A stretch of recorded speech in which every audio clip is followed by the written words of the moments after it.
Kalau kita mau puasa Daud, ahabbus shaumi ilallahi shaumi Daud, puasa yang paling disukai Allah puasa Daud.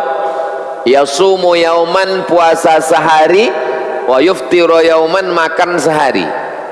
Puasa Rabu, makan Kamis. Puasa Jumat, makan Sabtu. Puasa Ahad, makan Senin. Daud. Tapi dilarang suami,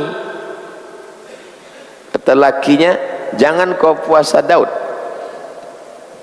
tak usah puasa, karena puasa Daud hukumnya sunnah. Apakah kita boleh tetap puasa? Tak boleh. Misalnya alasannya cuman mau makan berdua, Dek, kau jangan puasa karena aku ingin makan berdua sama kau. Tak usah puasa, karena melaksanakan puasa sunat, menjaga rumah tangga wajib. Tapi saya mau beribadah, ambil ibadah lain, khatam Quran, berzikir. Bagi yang mau nikah, nih yang sedang ta'aruf, masukkan klausul pasal ini satu. Nanti kalau aku mau puasa sunat, boleh masukkan. Supaya jangan sampai terjadi macam ini. Tengok kan kasihannya, mau puasa tapi laki tak mengasih. Alasannya mau makan berdua atau nanti enggak kuat. Kata dia, kasihan aku kau enggak kuat. Aku kuat bang, aku tengok kau enggak kuat. Aku kuat, tapi kenapa saya kau enggak kuat? Aku kuat, aku kepala rumah tangga, kata dia. Aku boleh buat, hukum itu sunnah. Macam mana lah supaya saya bisa tetap puasa? Bilang sama dia, aku mengqadha, karena waktu mengandung anak kemarin 30 hari aku tak puasa karena mengandung. Waktu menyusukan 30 hari tak puasa, menyusukan tahun kedua 30 hari tak puasa. Aku puasa ini mengqadha. Puasa qadha dia tak bisa larang, karena puasa qadha wajib. Selama puasa itu sunnat, bisa dia larang. Tengok juga laki yang melarang ini sembahyang atau tidak.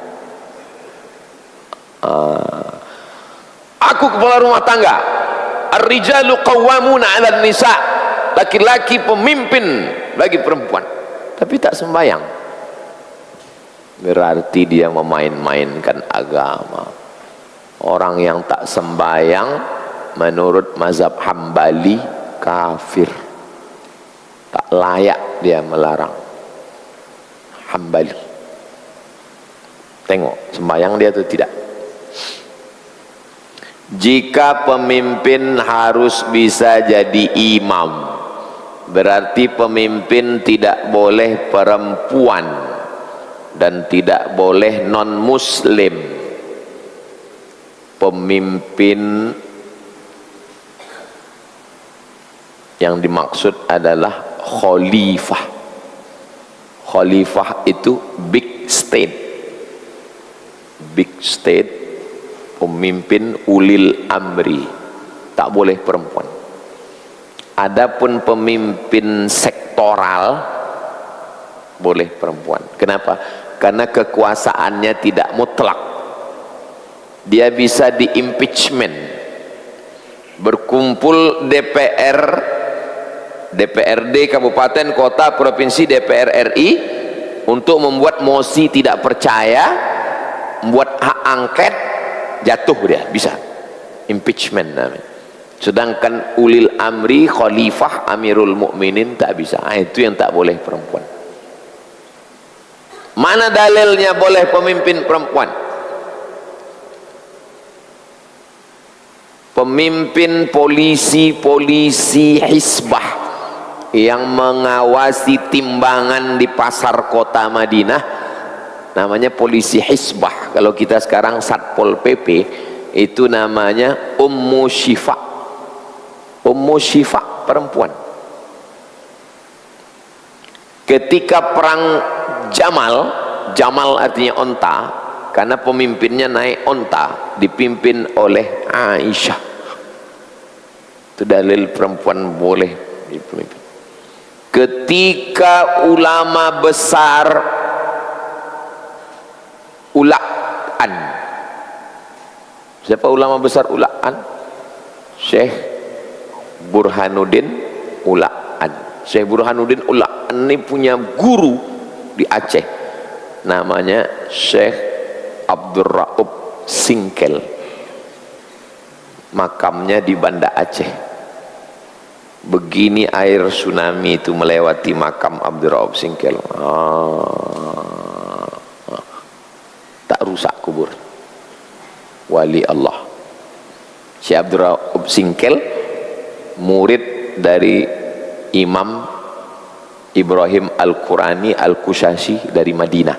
Dia belajar di Madinah, balik ke Aceh, jadi mufti kerajaan Aceh. Waktu itu rajanya perempuan, namanya Sofiyatuddin. Boleh pemimpin perempuan. Kenapa Ustaz tak pernah menyampaikan selama ini? Takut saya dipakai pilkada.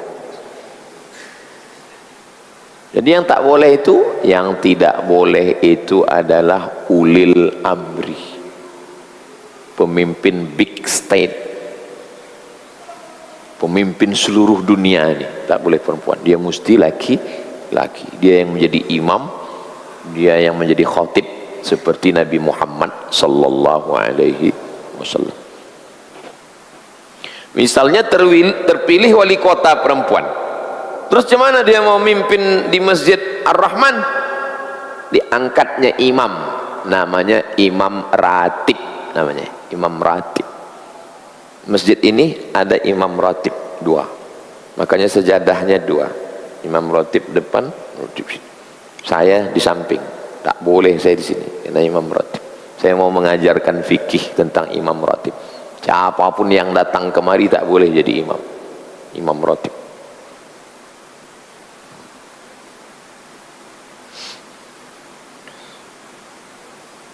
Apa status tanah yang didapat dari sumbangan dengan bunyi sumbangan wakaf dan sebagian lagi dibeli pribadi? Apakah menjadi tanah itu juga tanah wakaf atau pribadi? Mesti jelas duduk perkaranya supaya jelas statusnya. Kalau tanah itu wakaf, maka dibuat dia wakaf. Kalau tanah pribadi diwakafkan, maka ada namanya akta ikrar wakaf. Saya wakafkan tanah ini kepada yayasan tunai, saya terima. Lapornya ke kantor KUA kecamatan apa kita nih? Tambang. Lalu Pak Kua mengeluarkan surat akta ikrar wakaf. Kalau dia pribadi mesti dipisahkan. Ini pribadi, ini wakaf. Menjual tanah wakaf masuk penjara. La yuhabu tak bisa dihibahkan, wala yurasu tak bisa diwariskan, wala yuba'u tak bisa diperjualbelikan. Tanah wakaf tak bisa dihibahkan, tak bisa diperjualbelikan, tak bisa la yuhabu tak bisa dihibahkan, wala yurasu tak bisa diwariskan, wala yuba'u tak bisa diperjualbelikan. Itu dari masjid ke sana 4 petak. Masjid ini 2 petak, belakang ini 4 petak. Ini saya beli pakai gelang cincin almarhumah mak ini. Saya beli tanah, saya wakafkan. Jadi anak cucu saya tak bisa menjual tanah. Ya udah, saya wakafkan. Lalu yang depan itu 4 petak semak.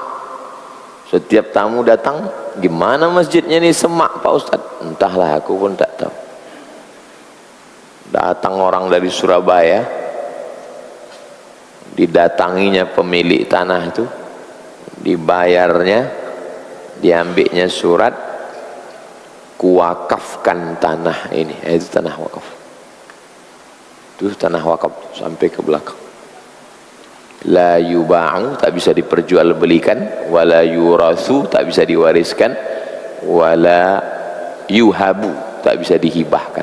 Status tanah wakaf. Akta ikrar wakaf dikeluarkan oleh Kementerian Agama. Tuh akta ikrar wakaf. Tak boleh. Pondok-pondok pesantren kalau ada orang mau berwakaf, dudukkan dulu masalah. Assalamualaikum Ustaz Somad. Waalaikumsalam. Saya diangkat jadi pimpinan pesantren, jadi saya mau konsultasi sama Ustaz. Boleh Ustaz? Boleh. Saya bilang datanglah, tapi syaratnya satu. Apa syaratnya? Pesantren yang kau pimpin itu sudah diwakafkan oleh orang itu. Sudah diwakafkannya? Belum Pak Ustadz, kutunggu. Kalau sudah wakaf baru kau datang. Sampai sekarang tak datang, berarti belum diwakafkan. Kalau tidak jadi silang sengketa. Menjamak sholat ketika musafir, apakah hukumnya sunnah atau hukumnya hanya mubah? Menjamak qasar sholat hukumnya wajib menurut mazhab Hanafi. Hanafi wajib. Nggak boleh orang sholat 4 rakaat kecuali kalau kebetulan dia ngikut imam. Dia musafir dari Pekanbaru mau pergi ke Harau, tengoknya sholatlah ke pondok Ustadz, belok dia ke Kamboja, pas imam lagi sholat 4, maka dia ikut 4 tuh karena imamnya mukim. Tapi kalau dia sholat tidak ngikut imam, dia sesama musafir, dibuatnya 4, tak boleh. Karena menurut mazhab Hanafi menjamak qasar wajib. Mazhab Syafi'i tidak sampai wajib, pilihan. Kalau mau silakan. Sampai Jakarta, hotel di samping Istiqlal. Zuhur ada pengajian, asar ada pengajian, maghrib ada pengajian, ikut dia. Aku malaslah qasar. Bagus, tak jadi masalah. Mazhab Syafi'i. Ini tentang masalah mengqasar, menjamak. Karena ada pendapat jika kita menggunakan keringanan yang Allah berikan, berarti kita sombong. Iya, udah dikasih Allah dispensasi, tapi dia tak mau, berarti dia sombong. Tapi dalam mazhab Syafi'i tidak wajib. Apakah untuk masuk surga harus memiliki orang dalam? Layaknya seperti dunia ini, mau masuk itu harus ada orang yang di dalam. Nabi Muhammad SAW memberikan syafaat. Syafaat itu artinya genap. Wal fajri walayalin ashri wasyaf'i wal watri. Syafa' genap. Kita waktu menghadap Allah tuh watri, witir sendiri. Datang Nabi Muhammad SAW, namanya syafa'. Kalau sendiri kan takut, datang Nabi Muhammad, jadi syafa'. Jadi kita ini ditolong oleh Nabi Muhammad SAW dari mulai waktu sakratul maut. Pintu pertama pindah dari alam ini ke alam sana, pintunya itu namanya lorong pindah, itu namanya lorong sakratul maut. Waktu sakratul maut itu kita udah ditolong. Innalladzina qalu rabbuna Allah, orang yang mengatakan Rabbku Allah, summa istaqamu, dia istiqamah, tatanazzalu alaihimul malaikah, turun malaikat. Waktu mau lewat pintu itu turun malaikat. Apa kata malaikat? Alla takhafu, jangan kau takut. wala tahzanu, jangan kau sedih, wa abshiru bil jannati allati kuntum tu'adun, berbahagialah kau dapat surga yang dijanjikan Allah. Lah lewat pintu, mudah-mudahan husnul khatimah, amin. Dah lewat, masuk ke liang lahat. Sampai di liang lahat, apalagi menolong? Al-Quran. Al-Quran itu datang menolong, berbentuk makhluk yang akan menolong, membantu. Apalagi menolong? Sodakoh. Makanya orang yang mati itu ditanya Allah Ta'ala, mau kau hidup lagi? Laula akhartani ila ajalin qarib, kasihlah aku waktu supaya aku bisa hidup sekejap lagi. Fa as-saddaqa, aku mau bersedekah. Ternyata yang bisa menolong di liang lahat sodakoh dan baca Quran, anak soleh, ilmu bermanfaat. Nah, ada menolong. Dah habis. Selama di dalam kubur tuh itulah terus mengalir. Sodakoh, anak soleh, ilmu bermanfaat. Sodakoh, anak soleh, ilmu bermanfaat. Terus mengalir sampai tiup sangkakala, hancur. Pam, hancur semua. Wa idzal qubur bu'thirat, semua yang dikubur bangkit, tegak, panas, tenggelam karena peluh keringat sampai ke leher, sampai tenggelam. Apa menolong? Kullu mri'in tahta zilli sadaqatihi, orang bernaung di bawah sedekah. Siapa lagi yang dapat naungan? Syabun nasya'a fi ibadatillah, anak muda yang tumbuh dalam beribadah kepada Allah. Mudah-mudahan anak-anak muda kita ini termasuk golongan itu. Siapa lagi dapat naungan? Imamun adil, pemimpin yang adil. Siapa lagi dapat naungan? Rajulun qalbuhu mu'allaqun fil masajid, orang yang hatinya tergantung di masjid, tak tinggal sholat berjamaah. Siapa lagi? Rajulani, dua orang, tahabba fillah, berkasih sayang karena Allah, ijtama'a alaih, berkawan karena Allah, wa tafarraqa alaih, berpisah pun karena Allah. Saya balik 2008 kemari, kenal Pak Samsul, dibawanya saya ke masjidnya di Taman Karya 2008. 1996 kuliah di IAIN, satu angkatan sama Ustadz F. Afandi, beda fakultas. Saya tarbiyah, beliau usuluddin. Sampai hari ini hubungan baik, tak rusak karena pilkada. Banyak juga persahabatan ini rusak, bersimpang jalan gara-gara pilkada. Rusak hati. Kalau udah rusak hati, udah tak sedap lagi jumpa. Kalau rusak gara-gara pilkada tak apa-apa. Ini rusak gara-gara pilkada, sedih kita.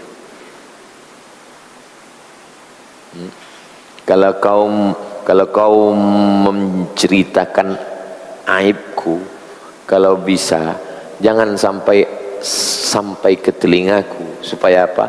Supaya masih sedap kita minum kopi bersama. Karena kalau udah sampai, ini dibuat pula update status. Hatiku bukan pualam. Jadi hubungan kami ini masih tetap baik ini, ya karena Allah, insya Allah. Dicari Allah. Waktu di padang mahsyar itu dicari Allah. Ainal muta'abbuna bijalali, kata malaikat. Mana orang yang dulu berkasih sayang karena aku, berkawan karena harta, pecah. Berkawan karena politik, pecah. Berkawan karena Allah. Mudah-mudahan kita ini semua berkawan karena Allah. Rajulun zakarallahu khalian, zakarallaha khalian. Ada orang yang berzikir malam sunyi sepi, fafadat aina, meleleh air mata, dapat naungan. Rajulun tasaddaqa bi sadaqatin, sedekah, fa akhfaha, disembunyikannya, hatta la ta'lamu shimaluh, tak tahu tangan kirinya ma anfaqat yaminuh, apa yang diberikan tangan kanan. Itu maka dia setiap dia bersedekah masuk ke kantong. Kenapa masuk? Biar jangan tahu dia. Padahal itu simbol yang paling dekat dengan tangan kan ini. Maksudnya jangan riak, maksudnya bukan tangan kiri.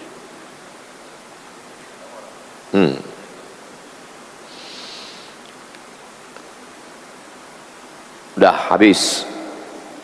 Habis itu datang Al-Quran. Iqra'ul Quran, bacalah Quran, fa innahu ya'ti yaumal qiyamah. Quran ini nanti akan datang pada hari kiamat, syafi'an li ashabih, memberikan pertolongan di padang mahsyar yang banyak tadi, menunggu ditegakkan pengadilan. Maliki yaumiddin, diputuskan pengadilan, tak putus-putus. Macam pengadilan Pak Abdul Wahid yang tak putus-putus, tak putus-putus. Akhirnya datang orang kepada Nabi Adam. Hai Adam, menghadaplah kepada Allah, kami anak cucu engkau, dah lama betul kami berjemur ini tak tahan. Kata Nabi Adam, aku tak sanggup, aku malu menghadap Allah. Karena kata Allah dulu, la taqraba hadhihi syajarah, jangan dekati pohon ini, fatakuna minal khasirin, nanti rugi. Aku malu ya Allah. Menghadap mereka ke Nabi Nuh. Nuh, menghadaplah kepada Allah. Kata Nabi Nuh, aku malu, tak sanggup aku menghadap Allah. Akhirnya mereka sampai kepada Sayyidina wa Maulana Muhammad sallallahu alaihi wasallam. Nabi Muhammad lah. Itulah kenapa umat Nabi Muhammad yang duluan masuk sidang, dan umat Nabi Muhammad lah yang duluan masuk surga. Kenapa? Karena Nabi Muhammad sallallahu alaihi wasallam. Kalau penjelasan saya ini antum fahami sebagai ordal, maka ordal lah dia. Saya hanya menceritakan dalil-dalilnya, lalu antum ambil kesimpulan. Kalau dari penjelasan saya dari mulai sakratul maut tadi, masuk ke liang lahat, sampai ke alam mahsyar, sampai masuk ke surga, sampai ke surga, salamun qaulam mir rabbir rahim, salam, selamat datang, mir rabbir rahim, masuk. Wasiqal ladzina taqaw rabbahum ilal jannati zumara, digiring mereka masuk ke dalam surga. Hatta idza ja'uha, sampai ke pintunya. Futihat abwabuha, dibukakan pintunya. Apa kata malaikat? Salamun alaikum, keselamatan bagi kamu. Tibtum, kamu sudah berbuat baik. Fadkhuluha khalidin, masuk ke dalam. Amin. Sampai di dalam ditengoknya, tak ada kawannya dulu yang sama-sama subuh, yang sama-sama ngantri ngambil kuah lontong, yang sama sabi, kok enggak ada. Tak ada dia di situ. Rupanya na'udzubillah dia masuk neraka. Maka kata Allah Ta'ala, kau cari kawanmu itu di neraka, dicarilah yang imannya sebesar dinar, duit logam 4,25 gram. Menyala imannya itu macam kelip-kelip, ditarik, dia diberi Allah protek sehingga dia tak terbakar. Ditariknya tangan kawannya itu yang ada imannya sebesar dinar itu, masuk surga. Hadis sahih dalam Sahih Bukhari tentang hadis syafaat. Itulah masuk surga melalui syafaat orang beriman. Masuk. Habis itu melapor dia lagi. Ada lagi ya Allah. Ada lagi? Ada. Sebesar apa imannya? Sebesar biji sawi. Menyala dia 5 watt. Kecil aja. Cik, cik, cik, 5 watt. Kata Allah Ta'ala, selamatkan dia. Ditarik dia, masuk ke dalam surga. Maka tak boleh kita sepelekan kawan-kawan kita. Entah yang membentang-bentang karpet, dunia yang menarik kita.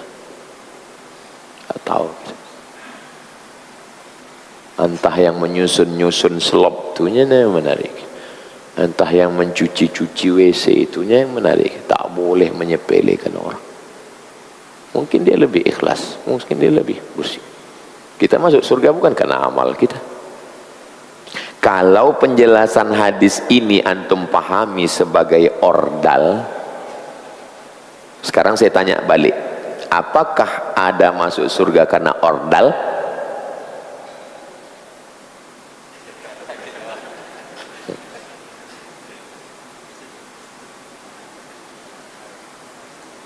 Paham kan? Nah, paham. Itulah kaji kita subuhin. Mudah-mudahan la taj'alid dunya akbara hammina, jangan jadikan dunia ini cita-cita tertinggi kami. Wala mablagha ilmina, jangan jadikan dunia ini harga ilmu kami. Waj'alil hayata ziyadatan lana fi kulli khair, kau takdirkan kami hidup hari ini, jadikan hidup hari ini sebagai tambahan amal soleh. Waj'alil mauta rahatan lana min kulli syarr, kau takdirkan kami mati besok pagi, jadikan kematian itu membuat kami berhenti membuat dosa-dosa ya Allah. Allahumma hafazna, jaga kami, wa abna'ana, anak-anak kami, wa auladana, keturunan kami, wa dzurriyyatina, anak cucu kami sampai hari kiamat. Wa ja'alna minal mutahabbin, jadikan kami ini semua bersaudara karena Engkau ya Allah. Rabbana atina fid dunya hasanah fil akhirati hasanah wa qina adzabannar. Wa sallallahu ala sayyidina Muhammad wa ala alihi wa sahbihi wa sallam. Walhamdulillahi rabbil alamin. Taqabbalallahu minkum minna wa minkum taqabbal ya karim. Usalli sunnatal isyraq raka'ataini lillahi ta'ala. Assalamualaikum warahmatullahi wabarakatuh.